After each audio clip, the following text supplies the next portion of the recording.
Mark 13. As Jesus was leaving the temple, one of his disciples said to him, "Look, teacher, what massive stones! What magnificent buildings! Do you see all these great buildings?" replied Jesus. "Not one stone here will be left on another. Every one will be thrown down."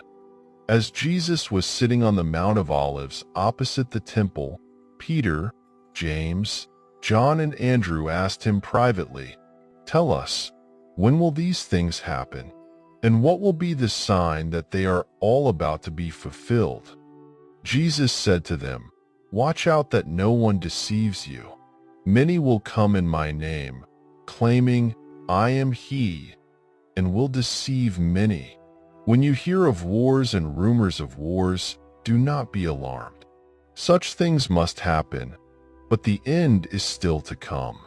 Nation will rise against nation, and kingdom against kingdom. There will be earthquakes in various places and famines.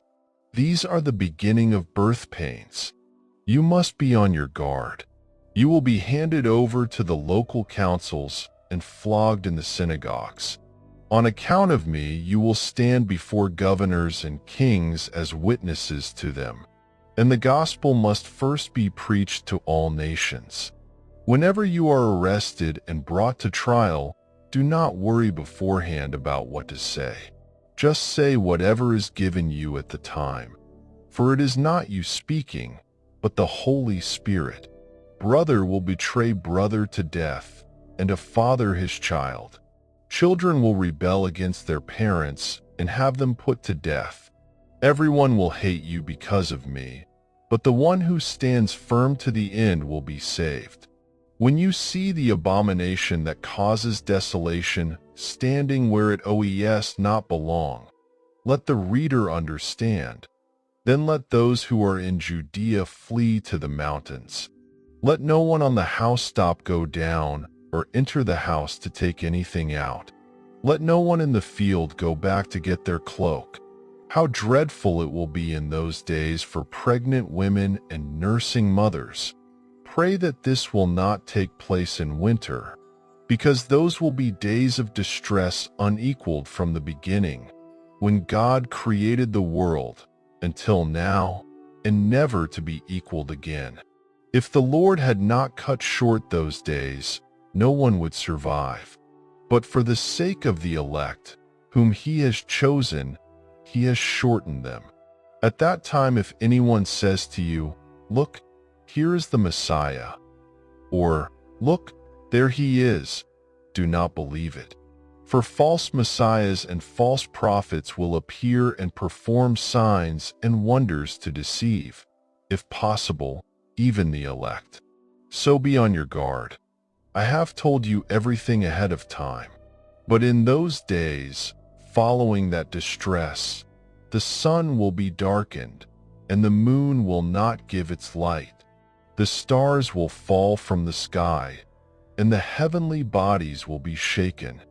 At that time people will see the Son of Man coming in clouds with great power and glory, and he will send his angels and gather his elect from the four winds, from the ends of the earth to the ends of the heavens. Now learn this lesson from the fig tree. As soon as its twigs get tender and its leaves come out, you know that summer is near. Even so, when you see these things happening, you know that it is near, right at the door. Truly I tell you, this generation will certainly not pass away until all these things have happened. Heaven and earth will pass away, but my words will never pass away. But about that day or hour no one knows, not even the angels in heaven, nor the Son, but only the Father. Be on guard. Be alert. You do not know when that time will come. It's like a man going away. He leaves his house and puts his servants in charge, each with their assigned task, and tells the one at the door to keep watch. Therefore keep watch, because you do not know when the owner of the house will come back, whether in the evening or at midnight, or when the rooster crows or at dawn.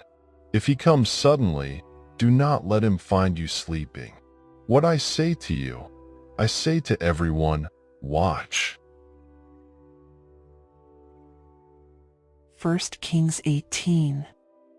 After a long time, in the 3rd year, the word of the Lord came to Elijah, "Go and present yourself to Ahab, and I will send rain on the land." So Elijah went to present himself to Ahab. Now the famine was severe in Samaria, and Ahab had summoned Obadiah, his palace administrator. Obadiah was a devout believer in the Lord. While Jezebel was killing off the Lord's prophets, Obadiah had taken 100 prophets and hidden them in 2 caves, 50 in each, and had supplied them with food and water. Ahab had said to Obadiah, "Go through the land to all the springs and valleys.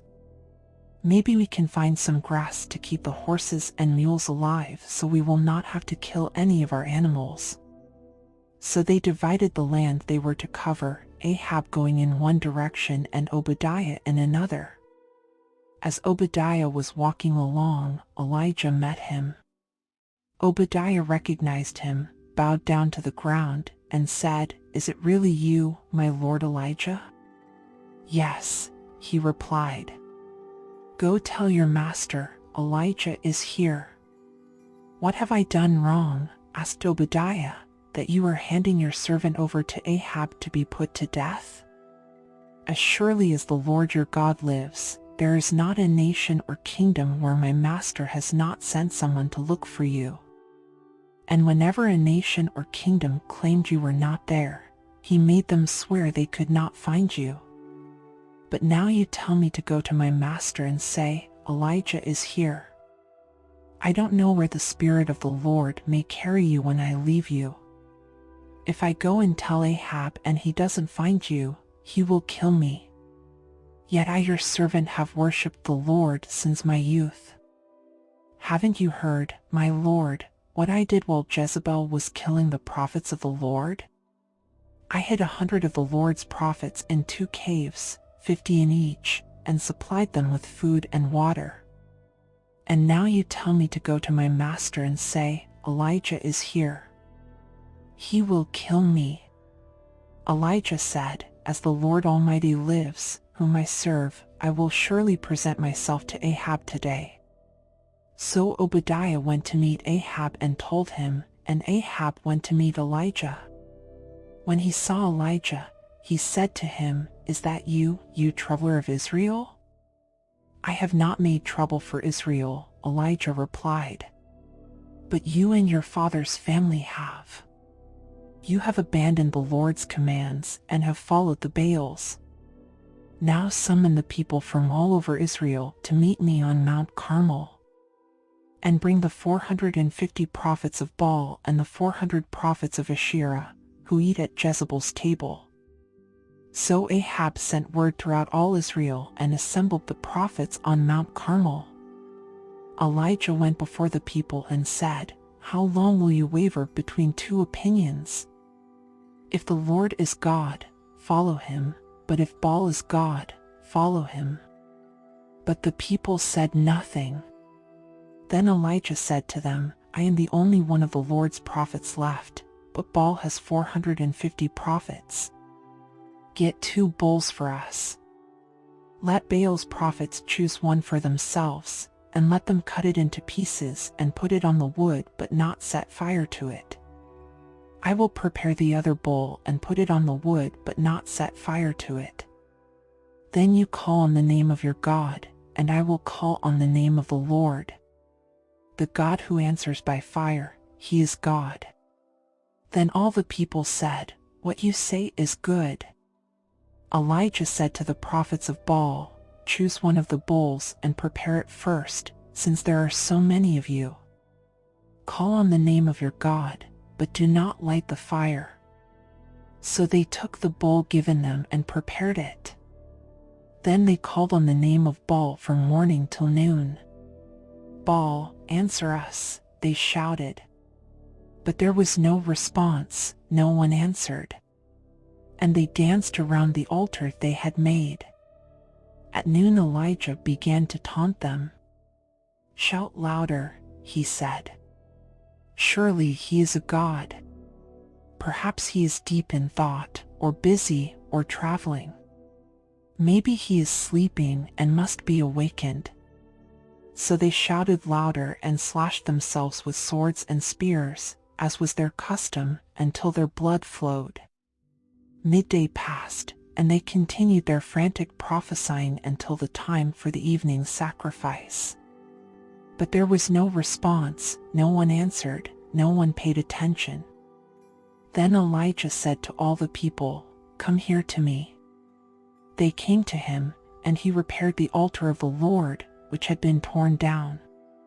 Elijah took 12 stones, one for each of the tribes descended from Jacob, to whom the word of the Lord had come, saying, "Your name shall be Israel."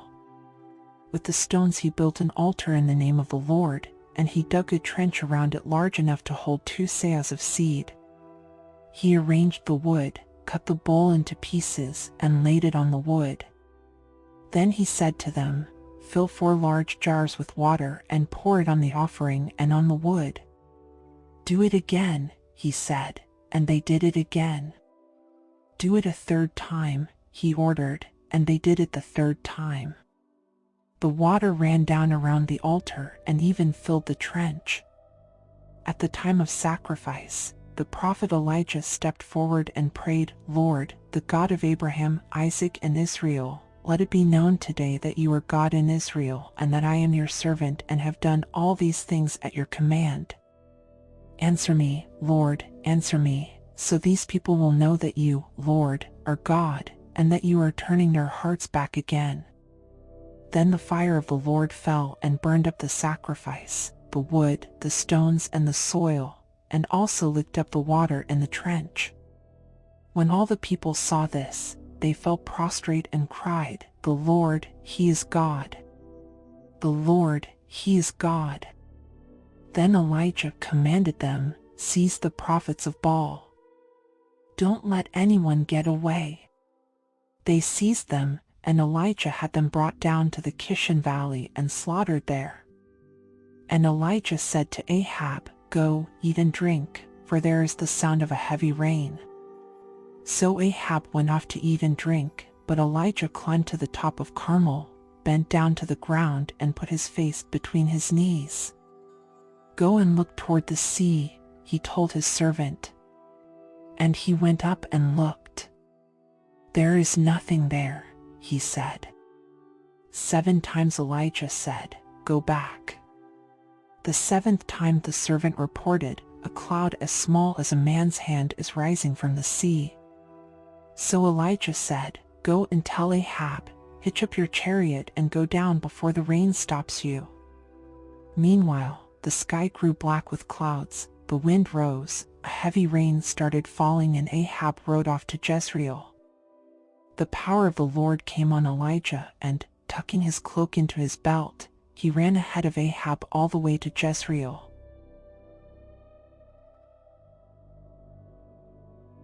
Jonah 3. Then the word of the Lord came to Jonah a 2nd time. "Go to the great city of Nineveh and proclaim to it the message I give you." Jonah obeyed the word of the Lord and went to Nineveh. Now Nineveh was a very large city. It took 3 days to go through it. Jonah began by going a day's journey into the city, proclaiming, 40 more days and Nineveh will be overthrown." The Ninevites believed God. A fast was proclaimed, and all of them, from the greatest to the least, put on sackcloth. When Jonah's warning reached the king of Nineveh, he rose from his throne, took off his royal robes, covered himself with sackcloth, and sat down in the dust. This is the proclamation he issued in Nineveh, by the decree of the king and his nobles: "Do not let people or animals, herds or flocks, taste anything, do not let them eat or drink. But let people and animals be covered with sackcloth. Let everyone call urgently on God. Let them give up their evil ways and their violence. Who knows? God may yet relent and with compassion turn from his fierce anger so that we will not perish. When God saw what they did and how they turned from their evil ways, he relented and did not bring on them the destruction he had threatened.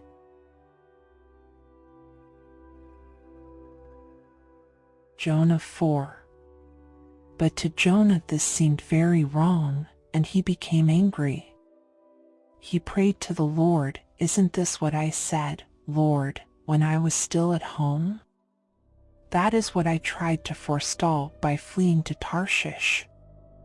I knew that you are a gracious and compassionate God, slow to anger and abounding in love, a God who relents from sending calamity. Now, Lord, take away my life, for it is better for me to die than to live." But the Lord replied, "Is it right for you to be angry?" Jonah had gone out and sat down at a place east of the city. There he made himself a shelter, sat in its shade, and waited to see what would happen to the city. Then the Lord God provided a leafy plant and made it grow up over Jonah to give shade for his head to ease his discomfort, and Jonah was very happy about the plant. But at dawn the next day God provided a worm, which chewed the plant so that it withered.